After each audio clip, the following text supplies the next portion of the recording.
The setting is 2 months prior to the graduation ceremony. I was engaged in the process of requesting Tracy's presence as my date at the forthcoming prom. I am aware that some individuals have been engaged in similar pursuits for a period of 3 months. However, I did not feel the need to do so, as Tracy was already my Tracy Batson and I have been in a relationship since we were 5 years old. Our families moved in next to each other shortly after we turned 5. I was playing alone in the backyard when I noticed someone running towards me. I got up in time to be greeted by the girl had blonde hair, green eyes, and freckles across her face. She extended her hand and embraced me firmly. I permitted her to do so. After we separated, she assumed a kneeling position next to me and began playing with my Tonka truck. This interaction occurred without fanfare, who was our best friend. Despite our close friendship, Tracy and I did not engage in play together on a daily basis. On occasion, she preferred to interact with the girls. On occasion, I desired to engage and play with the boys, yet for the majority of the time, we played with Tracy. When she arrived, I was aware that she was a girl, yet for some reason, I never regarded her in the same manner I did other girls. Some girls had lies, but Tracy did not. We remained best friends throughout our school years. While other boys and girls were beginning to form romantic relationships, Tracy and I had already established a couple. Other couples went on dates, but Tracy and I simply engaged in activities together. It was not a formal date, we simply continued doing what we had always done. I was 14, and she was 13, when we first kissed. As with all other aspects of our relationship, it was a relatively simple and unassuming occurrence.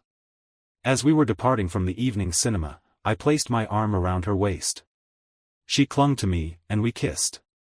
It was not a particularly noteworthy event for us, although I was aware that we both felt a profound emotional connection. Following this, we kissed numerous times. Our parents appeared to take everything for granted. I was part of her family, and she was part of mine. I could rely on being if I misbehaved in her house, I was yelled at or spanked. The same thing happened to her if she misbehaved in mine. Our friends also accepted our relationship calmly. Perhaps because we were always together, it was clear in the neighborhood that we were a couple. No one tried to come between us. Outside the neighborhood, things were Tracy was physically developed in all the right places. Despite my concerns that she might find someone she desired more than me, I remained unconcerned because we were a couple. She was mine, and I was hers. That was the end of the story, or so I thought. After classes ended, Tracy met me at the car and as we drove home through the parking lot, I looked away and inquired about her plans for the future. She remained silent for approximately 5 seconds, 10 seconds, and then 15 seconds. The silence was indicative of a negative outcome. I promptly pulled over to the nearest empty parking space and parked the car. I then turned my full attention to Tracy, who was visibly distraught and appeared to be on the verge of tears. I informed Justin Morrow that I would be attending the prom with him.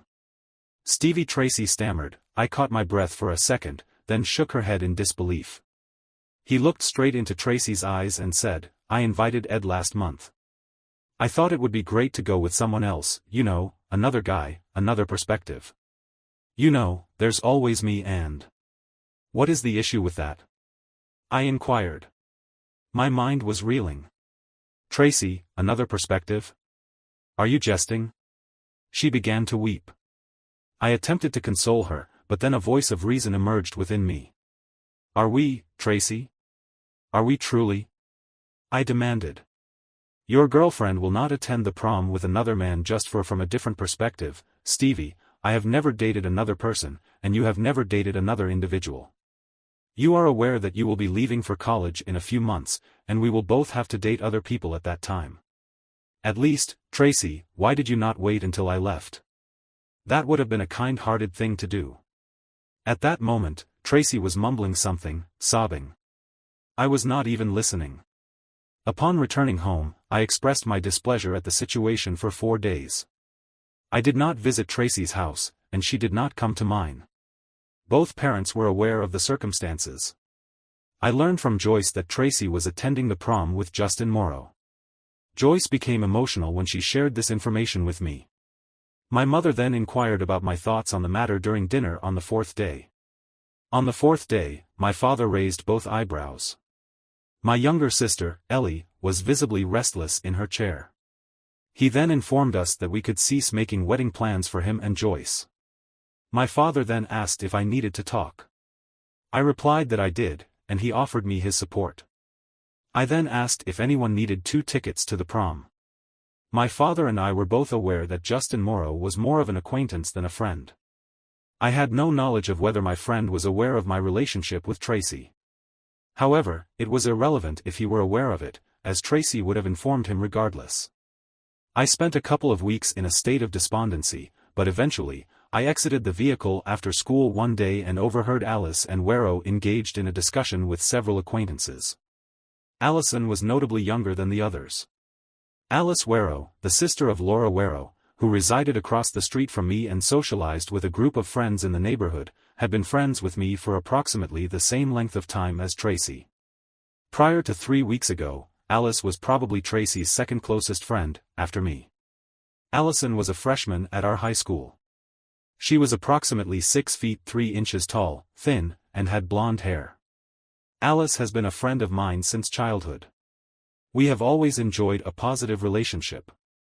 She was somewhat eccentric and prone to eccentric behavior, often joining me in physical altercations on the lawn or in the pool. She would also sit on my shoulders, which was easy to carry with one hand, allowing me to use my free hand to defend myself. This afforded our team a distinct advantage. Up to this point, I had never considered Allison anything more than my younger sister. However, I acknowledged that I held a special regard for my chicken wrestling partner. I had already purchased tickets, so I made a somewhat awkward request. I called her away from the twins, another pair of 15-year-olds. I am a year-old male.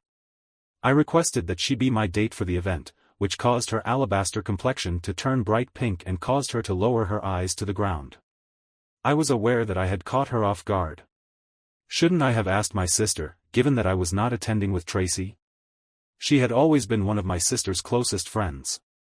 She replied, looking up at my face at the last second, "No, I have to ask the most important girl I want to go with, and that's you, even if there won't be chicken fights at the prom. I am not requesting that you assume the role of Tracy's replacement. I am merely requesting that you become my friend. May I inquire as to whether I should consult with my parents first? I would like to attend, but until I reached the age of 16, my father stated that I needed to seek his permission. Additionally, I am concerned about the potential for conflict with Big Ed, Allison's father. He was a formidable individual, standing at 1 90 kilograms, and 100 kilograms. Despite my apprehension towards Big Ed, I was aware that the primary influence within the family was Allison's mother, Barbara, who was of Irish descent. The Catholic boy was the subject of much speculation. It was thought that he would be severely punished if he were to lay a finger on one of his daughters. Barbara was convinced that she would inflict severe bodily harm on the boy, including the removal of both ears and eyes. That evening, a phone call was made, but not to me. Instead, Barbara contacted my mother's boss directly. My mother assured Barbara that I would conduct myself as a gentleman when she gave her word. This was how the situation was resolved, which I considered to be an acceptable outcome. The following morning, I was unable to attend to the matter. I proceeded to retrieve my belongings from my locker, only to encounter Laura, who was already situated in front of me and expressing her displeasure. "What is the matter, Stevie?" "I am perplexed. We have been companions for an extended period, and you are extending an invitation to my younger sister to attend the prom. What has transpired?" I raised my hands in a gesture of surrender until a few weeks ago, when I was certain that I would be attending the prom with Tracy. However, it seems that I was mistaken. After she effectively rejected me, I realized that I would not be going to the prom. I then resolved to attend the prom, but only with the intention of having fun without forming any emotional attachment. Allison's humor is a source of immense joy for me, and I desire to experience that joy once more. We shall engage in merriment and then proceed to graduation, after which I shall embark upon my studies. Laura let out a brief exclamation and then inhaled approximately half the oxygen in the hallway, while everyone was observing us. She then directed her gaze at me with great intensity and then emitted a snort.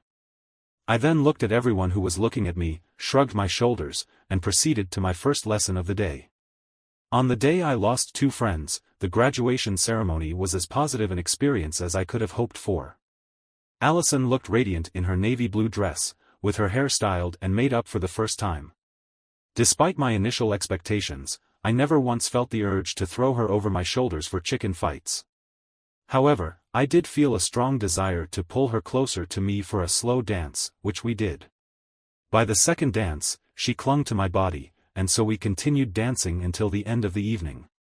I did observe that. Tracy and Justin were observed on several occasions throughout the evening. She was attired in a green dress that was quite form-fitting, and Justin was seen wearing a black suit. It appeared that they were enjoying themselves. However, I did not attempt to engage with Tracy and Justin because I was spending time with Allison, who was both humorous and physically attractive. On several occasions, I considered that in the following year, I was almost inclined to believe that she would become a genuine heartbreaker. I found myself wishing that I could remain in this location to observe the veracity of this prediction.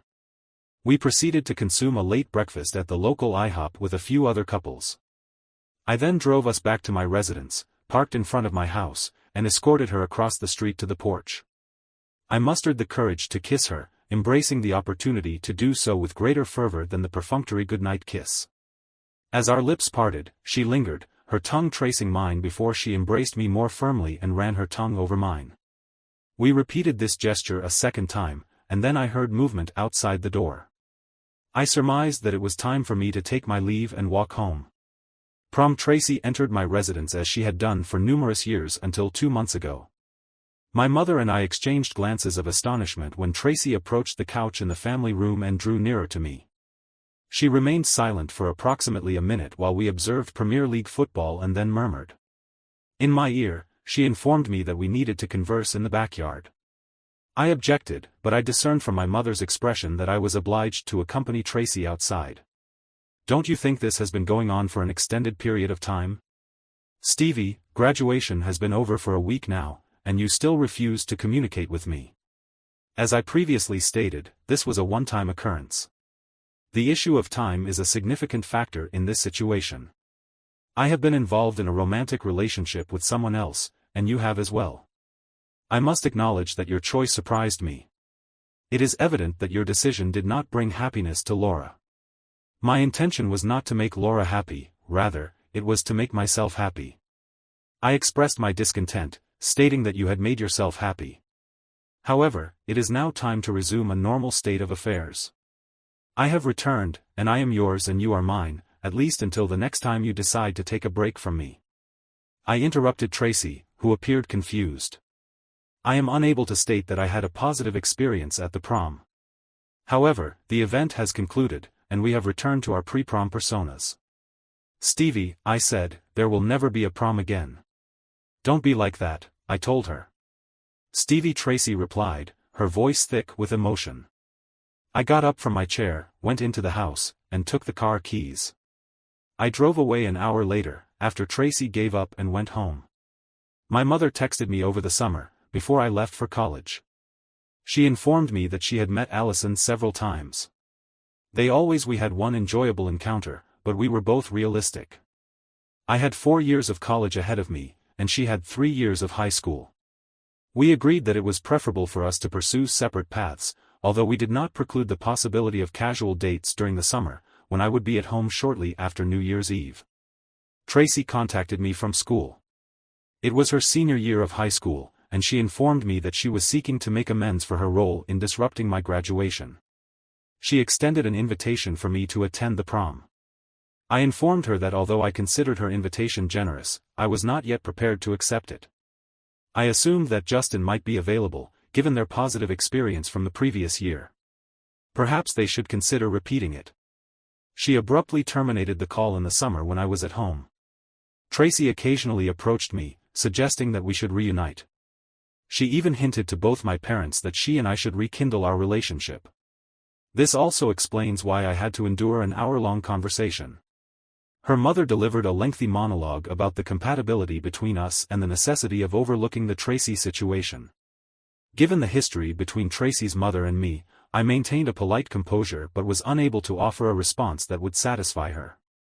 In contrast, Tracy's father avoided eye contact, possibly indicating his tacit agreement with my perspective but reluctant to express it directly. I was aware that Allison had also been on several dates, having transformed into a strikingly attractive individual once she achieved her fitness goals. I, too, had dated due to my own personal attributes. I monitored Allison's activities and learned that she was not in a committed relationship during her senior year. When I was home for Christmas, I inquired if I should be her date for graduation. She responded positively. Over the past 3 years, Allison has developed into a more mature individual, both physically and mentally. Despite her newfound beauty, she has retained her cheerful personality. We had a wonderful time at the prom, and our relationship continued to flourish as we became better acquainted. For the first time, I was optimistic about the outcome and reserved a hotel room, cognizant that I would not force Allison to participate. We commenced the evening as amicable acquaintances, reminiscent of our interactions 3 years prior. Allison frequently pressed her body against mine whenever we proceeded to the dance floor. Her lips imparted a delightful sensation, and we engaged in prolonged kissing. As the evening drew to a close, I inquired if she wished to continue the festivities with her companions or if she desired to proceed to the hotel with me. She did not appear disconcerted or distressed by my decision to reserve a room for us. A bottle of champagne and a container of strawberries were provided in the room. The couple took their time getting into bed, engaging in kissing, joking, laughing, and talking. The duration of this activity is unclear, but it concluded with the couple in front of the bed. At this point, the man began to carefully remove the woman's burgundy silk and lace dress. Given the woman's age and background, it was assumed that she was not a virgin, but it was not known whether she had had much experience in sexual intercourse. The couple clung to each other quietly for a while before resuming conversation and laughter. They then got dressed and left, with the man driving the woman home at 1:45 p.m. 15 minutes ahead of Big Ed's deadline for the night. During the summer after her graduation, Allison and I were together. However, we subsequently went our separate ways when she left for her freshman year of college in Iowa, and I left for my senior year of college in Indiana. We maintained occasional contact via email, and although we remained close friends, we were aware that our lives were taking different paths. I was graduating from college in May, and she had 3 additional years of study were required of her. It was said that time is of the essence, and it appeared that our schedules did not align. I must acknowledge Tracy's tenacity. She remained aware of the situation and periodically sent emails, gently reminding me that she would drop everything in an instant if I simply said the word. I politely reminded her that our paths had diverged at night and that we each had our own lives. I secured a position at a medium-sized accounting firm in Ohio. I obtained a position at a medium-sized accounting firm in Ohio and began pursuing a master's degree, with the aspiration of becoming a college professor. I recognize that this may appear unconventional, but I found great joy in communicating with others through mathematics during my undergraduate studies. I interacted with numerous female students, and my social life flourished in this direction until Molly entered my life, prompting a significant shift in my circumstances. Molly was a divorced woman with a child who had recently, she commenced employment in the audit department at my firm, with long, bright orange hair, freckles in abundance and skin whiter than white.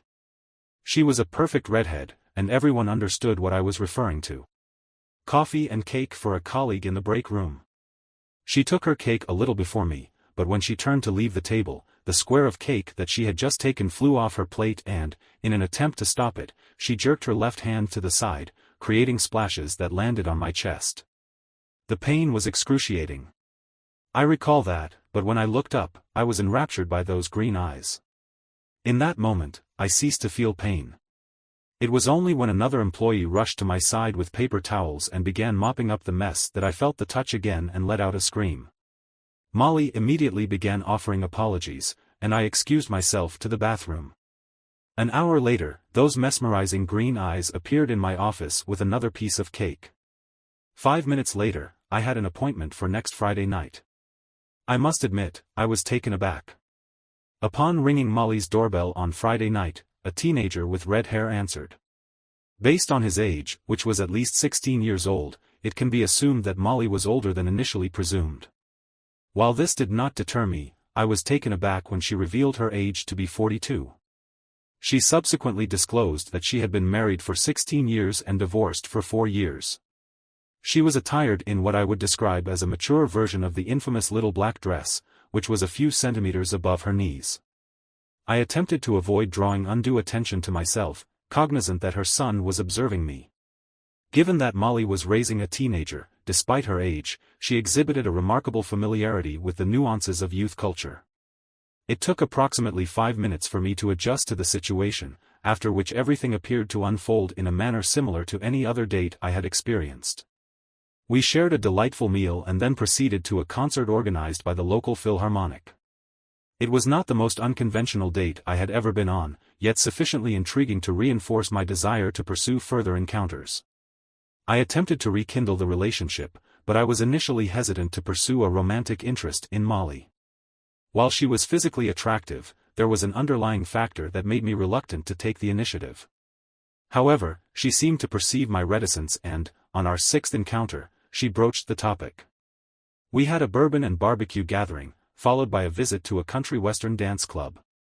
None of us had prior experience with dancing, but we enjoyed learning from more seasoned dancers at the club. I persisted in my efforts. Molly and I spent the entire night together, and I was aware that she was attuned to the nuances of the night. However, I was once again uncertain about how to proceed when Molly placed her hands behind my head and pulled me closer for a passionate kiss. "I understand your concern about my age, Stevie, but I am not going to disrupt the bus. We have to complete this night together," Molly whispered, her face flushed with embarrassment. I took her hand and led her out of the club. Molly might be the oldest woman I have ever had sexual intercourse with, but she was remarkably energetic and adept at leveraging her experience. Approximately 1 year later, an invitation to the wedding arrived in the mail, prompting a sudden change in my pace. It transpired that Allison had graduated from college approximately 1 year earlier and was getting married to a man she had dated in her senior year. We ceased communicating via text, and I lost sight of her. She had relocated to Illinois, but the wedding was to take place in New York, where her parents still resided. I accompanied Molly, and I elucidated the manner in which each individual fits into this neighborhood holiday, as that is precisely how it truly was.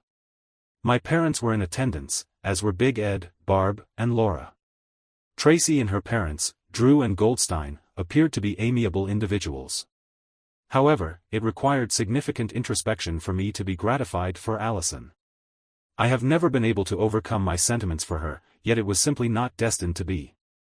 Such occurrences necessitate one's ability to move on. Nevertheless, I am uncertain whether I made either Allison or Drew happy when she initially introduced a couple of days before the wedding. He informed me that we had a history and that I was probably as close to my older brother as she was to accepting me as such. "I am pleased for you, Drew, but I urge you to listen carefully to what I am about to say. If you hurt her, I will break your nose." Both Allison and Drew seemed slightly taken aback by my statement. Drew was intelligent enough to not understand when I shook his hand later. Laura said that Big Ed Tracy had evidently forgotten about me. She arrived with her husband, who was visibly pregnant. He resembled a character from a 1960s biker movie. Neither Joyce nor Tim Batson seemed pleased. Tracy and I spoke only briefly throughout the weekend, but we were polite when we did converse. Molly and I never sought exclusivity. I was aware that she was dating others, while I preferred not to discuss it. We did not mention the others until several months after Allison's wedding. At the wedding, Molly prepared an elaborate Irish meal and informed me of recent developments. She had been dating a gentleman approximately 2 years her senior for the majority of our relationship and was contemplating the prospect of exclusivity. She felt compelled to divulge this information, which I found somewhat predictable and understandable given her desire for a more stable relationship. She began to display emotional distress and appeared to be seeking an apology. However, I swiftly intervened, emphasizing that it was not necessary to apologize for acting in accordance with her own best interests. I reiterated that she had consistently been transparent and honest with me, and that if she desired commitments from a partner who was able to provide them, it was her prerogative. I acknowledged her intrinsic value as a woman and a person, expressing hope for her future well-being. I reiterated my sincerity and affection, concluding with a kiss on her cheek. In a conversation approximately 5 years later, my mother informed me of Allison's divorce. I would characterize this news as somewhat sad because, to be frank, I still held some affection for this woman. However, from my perspective, it is always unfortunate when a marriage fails. Entering into a union with the expectation of a lifelong commitment, only to discover that it is not meant to be, can be devastating.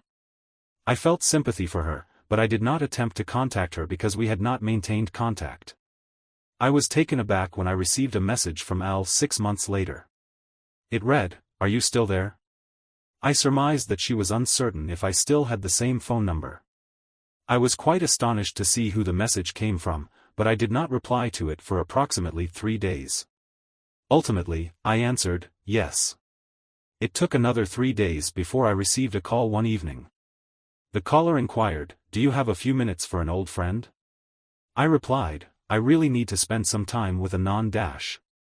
I am seeking the company of a relative or friend who can provide a source of levity in my life. I am aware that we have not conversed frequently over the years, but you have consistently demonstrated honesty and a capacity to elicit laughter. It has been a considerable period since I have derived enjoyment from a good laugh." Not being a physically attractive woman, I was previously unaware of the challenges Allison faced in the years following our separation during our college years and subsequently. She consistently selected engagements that required her presence at a multitude of social events. It was undoubtedly strenuous for her when she married Drew, the affable son of a distinguished Illinois family. It appeared that their collective fortunes would remain unwavering, as they both secured gainful employment at his father's enterprise and enjoyed a relatively comfortable lifestyle in a newly acquired residence. In the suburbs of Chicago, everything came to a standstill when she discovered that Drew had been unfaithful to her for at least a year with the daughter of an old family friend. I agreed to go to Chicago for a long weekend to provide her with emotional support. Despite her distressing tone of voice during our telephone conversation, I was taken aback when she arrived at the door of her apartment. The apartment was situated in a low-income area of the city. She appeared to have not eaten or showered for several days, and her eyes seemed to convey a sense of distress.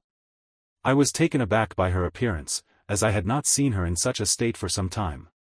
I could not help but wonder what had transpired. Upon seeing me, she began to cry. I was at a loss for words, as I am prone to do in the presence of a crying woman. I could only offer her my embrace.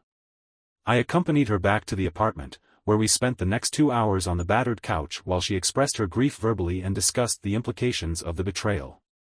Allison subsequently requested that Drew vacate the premises, but he was prevented from doing so by his father. It transpired that Allison had not read the prenuptial agreement she had signed with Drew, and that she was 9 months pregnant. Subsequently, Allison was divorced and residing in this apartment with no employment and a severely limited social life. Drew's father ensured that his human resources department impeded Allison's prospects of securing a suitable position in the area, resulting in her employment at a dry cleaner. Allison and I conversed extensively on Friday night and throughout Saturday at her apartment. We embraced, but after that, the most physical contact we engaged in was the intermittent holding of hands during conversations. Everything seemed to be going wrong, and I was uneasy about seeing Allison in such a state of distress. Given the circumstances and the way her life was unfolding, I felt compelled to facilitate a clean exit. I sought counsel from the only individual I knew who cared about Allison more than I did. I conveyed the situation to Big Ed, as I had understood it, and he pledged that he and Barb would be in Chicago the following morning to take Allison home to upstate New York. When I informed Allison of the news, she reacted with considerable distress, but I was confident that this was the appropriate course of action when I assisted her in packing her few belongings. She continued to use a variety of pejorative epithets in her address to me. I am a 30-year-old woman. A woman of my age deserves to be treated with respect and consideration. I am not a child. One of the most cordial remarks she made to me was on Monday, when I was assisting her with her belongings. I maintained communication with Allison on a weekly basis through Big Ed and Barb. However, she persistently declined to speak with me. My life continued as usual. I had been dating several women, including one for almost a year. I was on the verge of inquiring about a significant matter with her when she informed me that she had encountered someone with whom she wished to pursue a romantic relationship. She informed me that she had met someone with whom she wished to date and that she was not willing to engage in infidelity. Consequently, she requested that we terminate our relationship. I expressed gratitude for her candor and returned the deposit I had made for an engagement ring I had purchased approximately 6 months earlier. Approximately 6 months later, I took a couple of days off and went to Chicago for the weekend. I conducted some research and was waiting outside Drew Goldstein's Mercedes when he left work at 5 o'clock on Friday afternoon. I approached him in the parking lot. He did not immediately recognize me, but as soon as I took my seat, I saw a flash of recognition in his eyes. However, he did not have time to raise his hands, and I attacked him with all the strength I could muster. At 1m83 and 82 cog, I observed a sudden explosion of his nose, accompanied by the expulsion of blood in a volley that rained down upon the ground. I had previously cautioned you about the potential consequences of your involvement with Allison. It would seem that you have either forgotten this advice or chosen to disregard it. In any case, I am not the only one who remembers. I spoke quietly, but my words were audible to anyone who might have been present in the parking lot at the time. He made a move to help Drew or prevent me from leaving. It seems that Drew was not a popular individual. Just a few hours later, I returned to Indiana, but I still expected the police to show up at my door because of my attack on Drew. I was therefore surprised when this did not happen. I was also surprised that it had been 2 weeks. Subsequently, Allison informed me that Drew had had his nose shaved a couple of weeks ago. She also stated that I had been threatening him for years, which made me appear to be acting like a jerk. I am unsure how to thank you. Additionally, my father has expressed his intention to send you an 18-year-old bottle of Glenmorangie. I had another proposal for how Allison could demonstrate her gratitude. I took a week off to assist her with this endeavor. We spent the majority of that week together.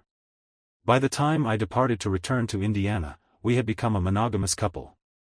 However, at a distance, we lived apart for approximately 6 months. Thereafter, she relocated to Indiana to reside with me. Big Ed and Barb did not fully concur with such terms, but, given our history, they were somewhat lenient. Nevertheless, this arrangement only persisted for approximately a year. 2 months later, Allison accepted my marriage proposal. 10 months after that, we were married.